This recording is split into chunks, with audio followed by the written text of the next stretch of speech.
न विकास की बात हो रही, न रोजगार की बात हो रही, न हाथों को काम देने की बात हो रही, न गरीबी की बात हो रही। जहां देखो टीवी का चैनल चालू करो, हर जगह हिंदू हिंदू, मुसलमान मुसलमान, शमशान कब्रिस्तान, भारत पाकिस्तान, यही चल रहा है दोस्तों। कहीं कोई बात नहीं हो रही। इसकी शुरुआत धुलिया वालों ने भी कर दी है। धुलिया के जो बीजेपी के लोग हैं वो भी यही बात कर रहे हैं, हिंदुओं को एक हो जाओ, हिंदुओं की हुंकार। ये क्या हो रहा है? पहले तो बोले कि हमको 5 साल मौका दो, हम धुलिया शहर का विकास करेंगे। अरे भाई, तुमको दिए थे ना पिछले 5 साल। महापालिका के अंदर तुम्हारे 50 से ज्यादा नगर सेवक आए थे और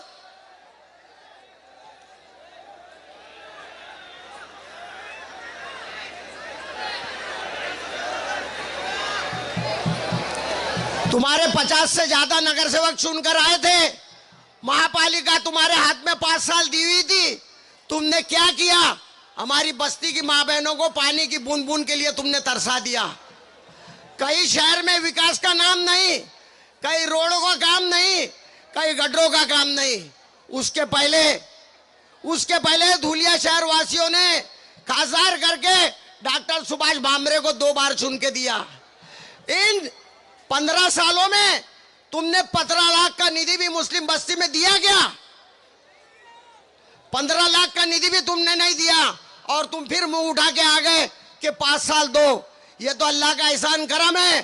तुम्हारी इकाई की वजह से बुजुर्गों दोस्तों, तुमने जो एक दिली दिखाई और भर भर के जो एड वोट दिया इमाम को और जो डॉक्टर फारूक शाह चुन के आए, उसका ये नतीजा हुआ कि 70 साल का हमारा बैकलॉग भर के निकल गया। हमारी बस्ती में जो 50-50 साल से काम नहीं हुआ था, ऐसा सारा काम हो गया। तुम नीचे से लेके ऊपर तक सिर्फ क्या बातें करते हो? तुम विकास पर कभी बात नहीं करते। तुम सिर्फ हिंदू मुसलमान करते हो। कभी मुसलमान, कभी मंगलसूत्र, कभी मटन, कभी मच्छी। अरे काम करो, काम के नाम पे वोट मांगो। अगर तुमने काम किया है, काम के नाम पे वोट मांगो, लेकिन तुम्हारे पास कुछ भी नहीं है। ना विकास का एजेंडा है, ना काम देने की कोई बोली है। बुजुर्गों दोस्तों, मैंने अभी नरेंद्र मोदी का एक चैनल पे इंटरव्यू देखा, भाषण दे रहे थे। बोले मुसलमान तुम्हारी भैंसा छोड़ के लेके जाएंगे। उसके बाद में बोले ये तुम्हारी रोटी पे, ये घुसपैठिए जो है, ये तुम्हारी रोटी पे हमला कर रहे हैं। अरे ये कौन सी बात हो गई? उसके बाद बोले ये तुम्हारी बेटियों पे भी हमला करेंगे, ये जमीन पर हमला करेंगे, ये सारी चीजें हड़प कर लेंगे। आज 75 साल हो गए आजादी को, हमने कौन सी इनकी जमीन पर आज तक हमला किया और इनकी कौन सी जमीन हड़प कर ली? अरे ये हमारी वक्फ बोर्ड की जमीन हड़प करना चाहते हैं और इल्जाम हम पर दे रहे हैं। तो बुजुर्गों दोस्तों, इनके पास कोई एजेंडा नहीं है। ये सिर्फ हिंदू मुसलमान करके हिंदुओं को एक कर कर अपनी सियासती रोटी सेकना चाहते हैं। लेकिन मैं ये कहता चलूं, आपको बताता चलूं, हिंदू भाई भी हमारे होशियार हो गए। ये जो 400 पार का नारा लगा रहे थे, इसको लोगों ने जगह बता दी इनकी और 240 पे रोक दिया। बुजुर्गों दोस्तों, इसमें सबसे बड़ा योगदान हमारे मुस्लिम भाइयों का था, जो ये कहते थे हमको मुसलमानों के वोटों की जरूरत नहीं, हमको मुसलमानों के वोट नहीं चाहिए। अरे तुमने हमारे वोट नहीं लिए ना, तो तुमको हमने आधे पे लाके खड़ा कर दिया। हमारी खामोशी को हमारी मजबूरी मत समझो, हमारी खामोशी को हमारी मजबूरी मत समझो। जो तुम झुंड में करते हो वो हम अकेले करते हैं।